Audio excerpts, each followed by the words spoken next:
오늘 설교는요, 그 교리에 대한 설교라고 할 수 있을 것 같습니다. 제가 성서교회 부임하고 지금까지 매번 봄, 가을로 성례 예식은 여러 번 집례를 했음에도 불구하고 제가 한 번도 이 세례의 의미에 대해서는 설교를 했던 기억이 없어서 내가 지금 우리 성도님들께 너무 많이 잘못했구나, 하나님 앞에 이 목회를 제대로 못했구나라는 좀 반성을 하게 되었습니다. 그러면서 매번은 아니라 할지라도 또 우리가 이 세례가 무엇인지, 성찬이 무엇인지를 우리 성도님들께 성경을 통해서 줄 말씀을 드려야 되겠다, 이런 생각을 하게 되었습니다. 사실 요즘은 우리 교회뿐만 아니라 많은 교회들이요, 초신자가 전도를 받아서 이제 교회를 등록하는 경우는 꽤 드문 편입니다. 그러다 보니까 1년에 2차례 있는 성례식임에도 불구하고 그 대상자가 그렇게 많지 않을 수밖에 없죠. 교회를 등록하시는 분들이, 많은 분들은 이제 다른 교회를 다니시다가 이미 세례도 받고 직분도 받고 이사하셔서 이제 교회를 등록하시는 분들이 꽤 많기 때문입니다. 그래서 가끔씩 이제 이번에 학습을 받을 분이 있다, 또 오늘처럼 이렇게 세례를 받는 분이 있다라는 이야기를 들을 때마다 얼마나 반갑고 또 얼마나 감사한지 모릅니다. 오늘 이제 그 세례를 받으신 분뿐만 아니라 이미 내가 언제 세례를 받았는지 정말 하도 오래돼서 기억조차 나지 않는 이제 그런 분들까지도 오늘 이 말씀이 정말 세례의 의미를 다시 한번 깨닫는 그런 시간이 되었으면 좋겠고요, 이 세례의 의미를 알고 세례 교인으로 그렇게 살아가는 저희들 모두가 되었으면 좋겠습니다. 우리 교회에서 제가 한 4, 5년 전에요, 우리 이제 그때 오후 예배가 있었을 때 소요리 문답을 가지고 이제 목사님들이 돌아가면서 설교를 했던 적이 있습니다. 웨스트민스터 소요리 문답이라고 하는데, 이 문답서가 작성된 기간이요, 자그마치 5년 7개월이 걸렸답니다. 5년 7개월에 걸쳐서 여기 평신도 사정관이라고 하는데, 또 이들과 또 신학자들, 청교도 신앙을 가지고 있는 그런 신학자들이 함께 모여서 그렇게 완성된 표준 문서가 바로 이 웨스트민스터 소요리 문답, 또 대요리 문답이라는 거예요. 여러분, 대요리 문답이라는 말도 아마 들어보셨을 텐데, 대요리 문답은 뭐냐? 이것은 성직자들을 대상으로 해서 좀 더 성경의 교리를 좀 더 깊이 있게 설명해 놓은 책이 대요리 문답이고요, 반면에 소요리 문답은 평신도들에게 아주 쉽게 만들어 놓은, 그래서 교리를 가르치는 그러한 문서였다라는 것이죠. 왜 문답이라고 되어 있느냐? 이건 질문과 대답으로 성경의 교리를 가르치기 때문이에요. 왜 이런 소요리 문답, 대요리 문답이 필요했는지 아십니까? 기독교의 역사는요, 끊임없이 이단과의 전쟁이었습니다. 지금 우리 주변에 신천지가 있고 또 구원파, 이런 이단들이 있는 것처럼 기독교는 교회가 세워진 이래로 계속해서 이단의 공격을 받아왔습니다. 많은 성도들이 그 이단 사상 앞에 넘어지고 미혹될 때가 많이 있었어요. 그래서 신자들로 하여금 참된 교리가 무엇인지를 쉽게 가르치기 위해서 만들어 놓은 게 바로 이 소요리 문답, 대요리 문답이라는 것이죠.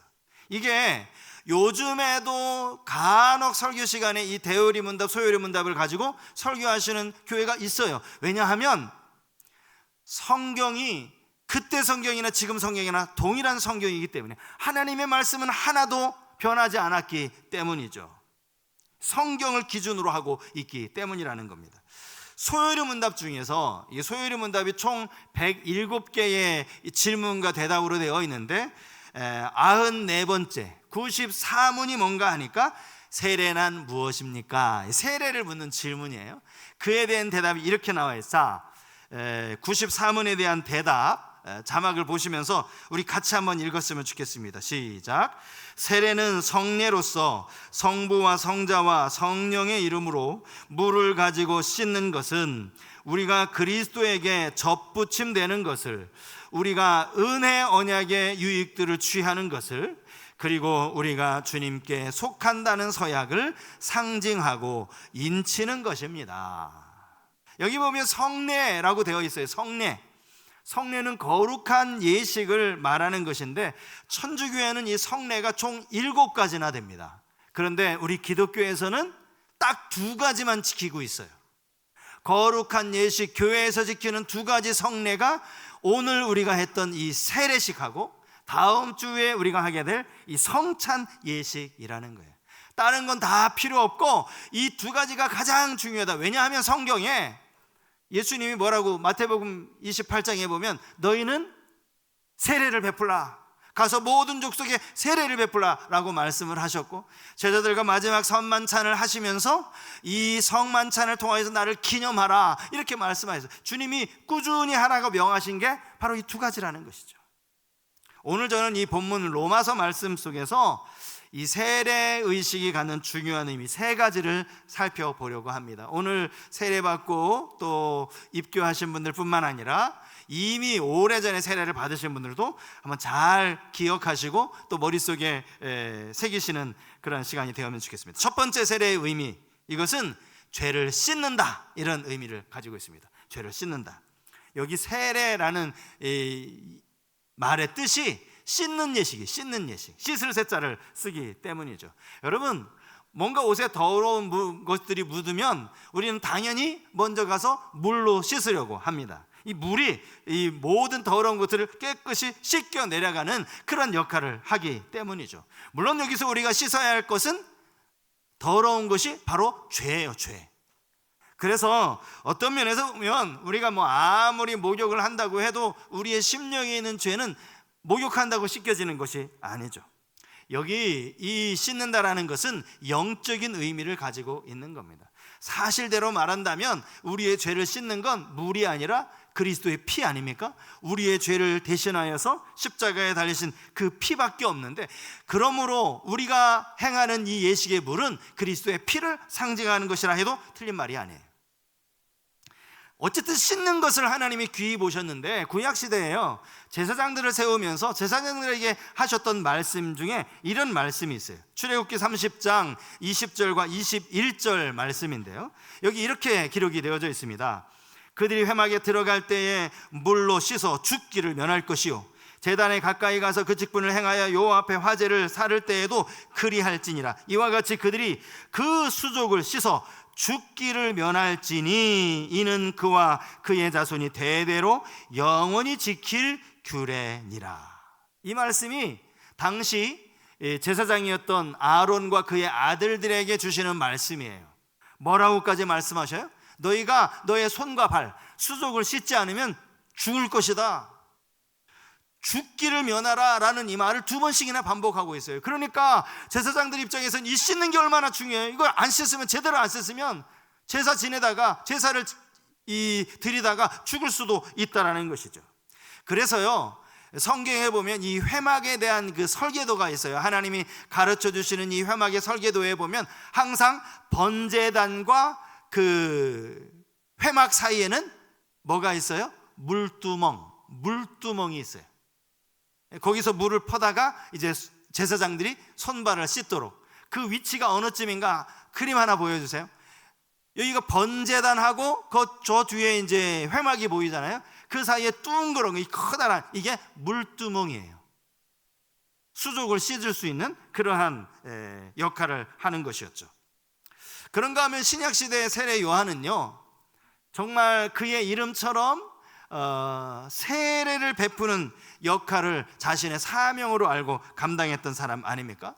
마가복음 1장 4절과 5절에 보면 이런 말씀이 나옵니다. 세례 요한이 광야에 이르러 죄 사함을 받게 하는 회개의 세례를 전파하니 온 유대 지방과 예루살렘 사람이 다 나아가 자기 죄를 자복하고 요단강에서 그에게 세례를 받더라. 우리가 이 본문을 가지고 오해하면 안 되는 게 있어요. 뭐냐 하면, 세례를 받으면 저절로 죄사함을 받는다라는 그런 의미가 아니에요. 세례 요한에게 세례를 받으러 온 사람에게 요한이 먼저 했던 게 뭐예요? 회개하라 그래요. 회개하라. 먼저 회개를 하고 자신의 죄를 자복하는 과정이 선행되어야 한다는 거예요. 내가 이런 죄를 지었습니다, 회개합니다, 이런 고백이 있은 이후에 이제 회개, 죄 씻음의 세례가 주어졌다라는 것이죠. 오순절 마가의 다락방에 성령이 임하시고 나서 베드로가 했던 유명한 설교가 사도행전 2장에 기록이 되어져 있어요. 그의 설교가 얼마나 많은 영향력을 미쳤는지 그 설교를 듣던 많은 사람들이 베드로를 찾아왔어요. 마음이 찔려서 찾아왔어요. 우리가 어떻게 해야 되겠습니까? 우리가 무엇을 해야 되겠습니까? 이렇게 간절하게 베드로에게 물었을 때 베드로가 이런 말을 합니다. 사도행전 2장 38절 말씀. 자, 사도행전 2장 38절도 우리 같이 한번 읽겠습니다. 같이 읽겠습니다.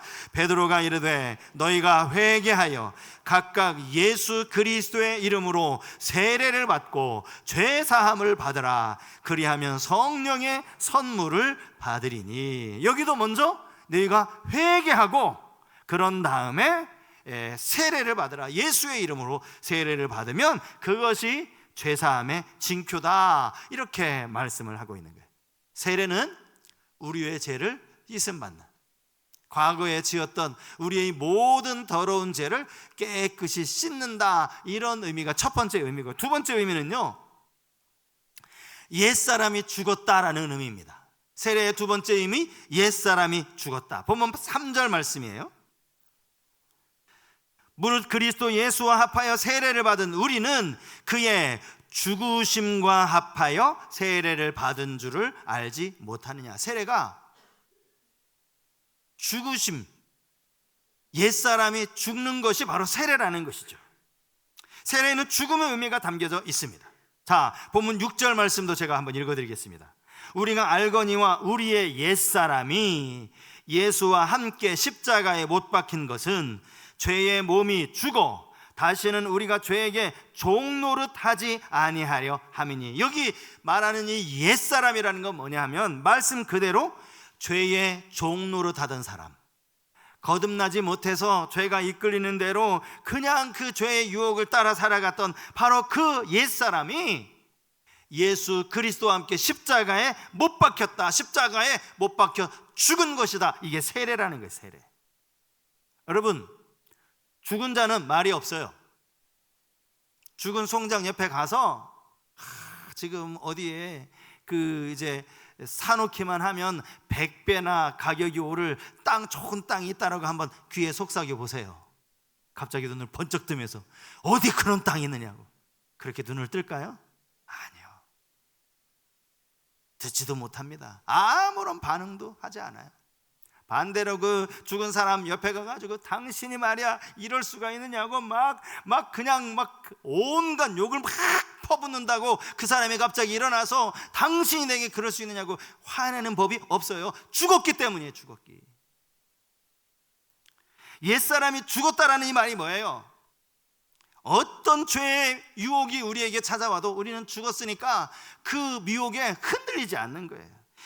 우리의 옛사람, 여러분 한번 생각해요. 여러분들의 옛사람은 어땠어요? 이 옛사람은 죄가 유혹할 때마다 수시로 그 유혹에 넘어졌던 그 모습이 우리의 옛사람의 모습이에요. 죄가 유혹하기도 전에 내가 먼저 어떻게 하면 인생을 즐길 수 있나, 그 죄악된 거리를 찾아다니는 사람들 아니었습니까? 이게 죄에게 종노릇하던 그러한 모습이었다라는 거예요. 그 옛사람이 죽는 거, 이게 세례식이라는 것이에요. 사실 생각해 보면요, 여러분 예수님도 세례 받으셨잖아요. 사실 예수님에게 옛사람은 없어요. 예수님은 이 땅에 태어나면서도 동정녀의 몸을 통해서 태어나셨기 때문에 예수님은 원죄도 없으시고 어떤 죄도 없으신 분이세요. 그런데 왜 예수님이 세례를 받으실까? 성경에 보면 이 장면에서 세례 요한이 예수님, 난 예수님 세례 줄 수 없다고, 당신이 내게 세례를 주셔야지, 이렇게 이야기할 때 예수님이 이것을 행하여 하나님의 의를 이루어야 된다, 이런 말씀을 하세요. 그러니까 세례 요한이 예수님께 세례를 주죠. 이 말이 무슨 말인가 하면 예수님 당신이 인류를 구원하기 위해 이 땅에 오셨기 때문에 당신을 죄인과 동일시하시는 바로 그것이 세례라는 거예요. 세례. 죄인을 구원하시기 위해서 주님도 완전한 인간으로 이 땅에 오셨기 때문에 세례를 받으신 것이죠. 이때 예수님이 받으신 세례는요, 침례입니다. 침례. 왜냐하면 요단강에서 세례를 받으셨잖아요. 침례라는 건 우리가 조금 전에 했던 이 세례 예식과는 좀 달라요. 혹시 뭐 과거에 침례교회 다니셨던 분은 아마 이 침례를 받으신 분도 계실지 모르겠는데, 침례는요, 사람 몸 전체가 이만한 침례탕 안에 들어가서 몸 전체를 푹 담그는 겁니다. 침례하시는 목사님이 그 침례 받은 분 성도님을 머리를 푹 눌러가지고요, 그 탕 안에 아예 푹 집어넣어요. 그리고 나서 이렇게 계속 누르고 있습니다. 언제까지 누를까요? 빡 발버둥 칠 때까지 눌러요. 나 죽겠습니다 할 때까지 누르는 거예요. 그리고 나서 끄집어내죠. 이게 옛사람이 죽었다라는 사실을 그로 하여금 느끼게 하기 위함이에요. 그래서 사실은 어떤 면에서 보면 이 침례가요, 사실은 성경에 맞다라고 볼 수 있어요. 그 형식만 보면. 지금도 이제 침례교회에서는 침례를 하고요. 하지만 대부분 많은 이제 교단에서는 오늘 우리가 했던 것처럼 이렇게 물을 적시는 이런 이제 예식을 하는데, 중요한 건 형식이 아니기 때문이에요. 요즘 침례교회에서 침례할 때 정말 그 성도님을 막 이렇게 물속에 푹 집어넣고 막 한 1분 가까이 막 그랬다가 난리 날 겁니다. 이 목사가 사람 죽이네 하고 난리 날 거예요. 그렇게 그런 이 옛사람의 죽음을 좀 그분에게 느끼게 하는 그런 침례 예식도 행하지 않을 뿐만 아니라, 뭐 그렇다고 한들 사실은 마음에 그런 감동도 없이 형식만 그렇게 가주는 게 무슨 의미가 있냐고요. 그래서 우리는 이렇게 물로 적시는 세례를 하지만 중요한 것은 그 의미예요. 물 세례를 통해서 내가 내 옛사람이 죽었다라는 걸 깨닫는 것이죠. 사실 우리 다 세례 받았지만, 그렇게 해서 옛사람이 죽었다라고 성경은 말하지만, 그래서 여러분 우리가 죄 안 짓고 삽니까? 그렇지는 않죠. 옛사람이 죽었음에도 불구하고 우리는 여전히 죄의 유혹에 수도 없이 넘어져요. 세례 받았다고 해서 이제는 나는 완전히 죄로부터 이제 완전히 죽었어라고 그렇게 말하기가 쉽지 않아요. 근데 중요한 것은요, 우리 안에 이걸 인식하고 살아가는 거예요. 죄의 유혹이 찾아올 때 나는 죄에 대해서 죽은 사람인데 라는 걸 인식하고 살아가는 게 중요하다는 거예요.